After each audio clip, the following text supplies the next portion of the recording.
So I think graduates should look to joining the CBI because it's quite a diverse and exciting time to be involved in policy. Every day is somewhat different. We revolve around what's happening in the real world, so you can come in and have an issue that's on the news that you've read in the papers in the morning and have to react to it during the day. There's also quite a lot of different topics that you can be involved with. We have so many different teams here, and there's a lot of cross-cutting projects that you can be involved in. And also just the range of people that you get to interact with, people from different walks of life, different political opinions, so you're always guaranteed to have a very intellectually stimulating day with loads of debates, and everyone always has an opinion on something, so it's never really a boring day here.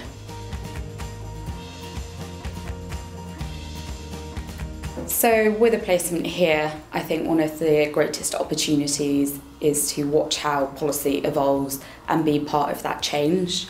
I personally have been involved in infrastructure and energy policy, which over the last year has seen a lot of transformational decisions, and it's really come to the forefront of government policy. So I think if you're looking to develop an understanding into how politics works, for example, or how the government functions, you're exposed greatly to the inner workings, which is something that you would never get in your degree. So it's sort of bringing your degree to life in the real world, and that's a massive learning curve. And it's also an exciting opportunity to be given the chance to meet some of the top businesses, CEOs, as well as officials from government, and seeing those worlds collide. I think that is invaluable experience. In an applicant, I think the CBI is looking for someone that's quite agile in the way that you might be asked to do, set off on a task and have to carry it out by yourself, but also, as mentioned, it's quite a fast-paced working environment from time to time because we are constantly reacting to what is happening in the real world. So being able to also adapt to those changes and make progress on work independently is critical to help support the rest of the team. In addition to that, obviously teamwork is absolutely critical because everyone has ownership over their own area, but also you have to be able to understand when you can help other people within your team during pressure points throughout the year.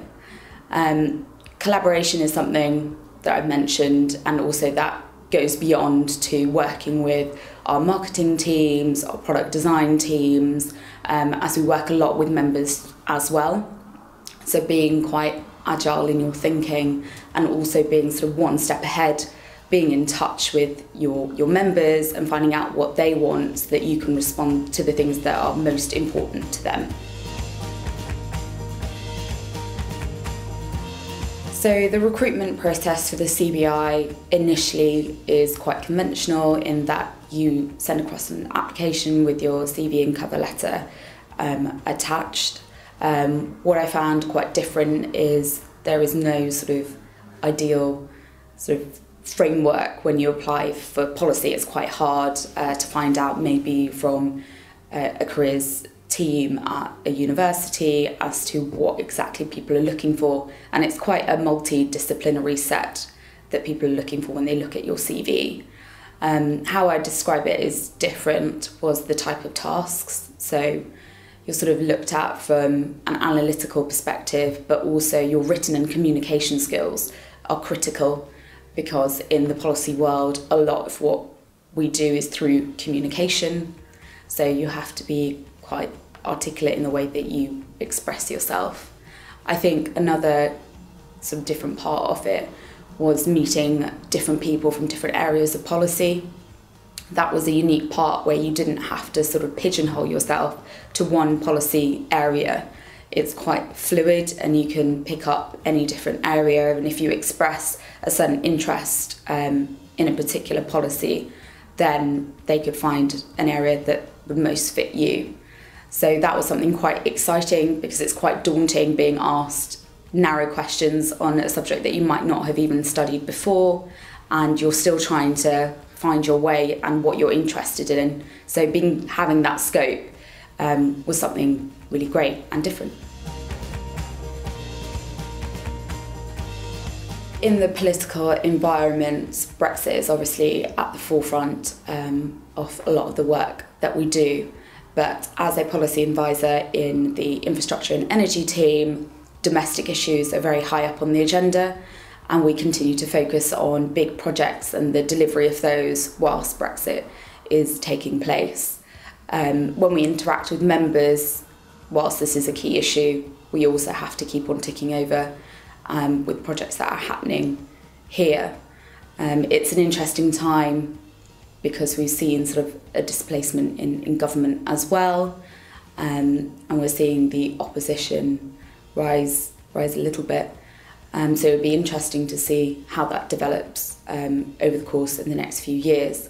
But it's also important to prioritise the UK's own domestic policies. My biggest achievement with the CBI so far has been the publication of my first report, which is Foundations for Growth. It is the largest survey that is conducted at the CBI, and this year we had 728 responses, which I gathered from members to formulate this annual business survey on infrastructure priorities. It was a very big task, and I'm proud to have been part of it, as it has a legacy. It's in its 7th year now, and it's very highly regarded by government officials. So it was very rewarding to be part of this project, especially because it combines my personal skill sets from an economics background and also my further education in doing a master's in policy. So it's the best way to utilise my skill set here at the CBI. Currently, I think one of the biggest challenges that we face at the CBI is changing consumer behavioural models on the back of a world that is rapidly changing in terms of cybersecurity, artificial intelligence, and the Internet of Things, such as blockchain. Looking at how this is usurping conventional business models is something that we have to look at, and how it's affecting our members. Rapid uptake of technology has already occurred, and we're entering sort of a 4th industrial revolution, and part of this is involved in artificial intelligence that is bringing things on like autonomous vehicles, robots taking up jobs from workers, and something why that's critical to the CBI is a lot of our members, their business model might rest on conventional means. Something that I'm quite close to is car manufacturers, and for example we're seeing a shift now to a future which will have vehicles that are autonomous. Working with members and helping them grow or adapt to these shifts in a world that is competitive. Obviously not all players will be there at the end of the journey. And for the CBI, it's ensuring that we still are able to help support that membership. Being a membership organisation, we are driven by our members, and that's how the business model works. So we need to be able to support members through this change, or bring along new members to the organisation that have already adapted. This obviously creates a conflict between SMEs and this new section, which is called the sharing economy, in comparison to some of the older businesses, industrialised businesses of the UK. Managing these expectations of the sharing economy versus the traditional business model is something that we're continuing to grapple with, but it's something that is continuing and we will see more of in the future.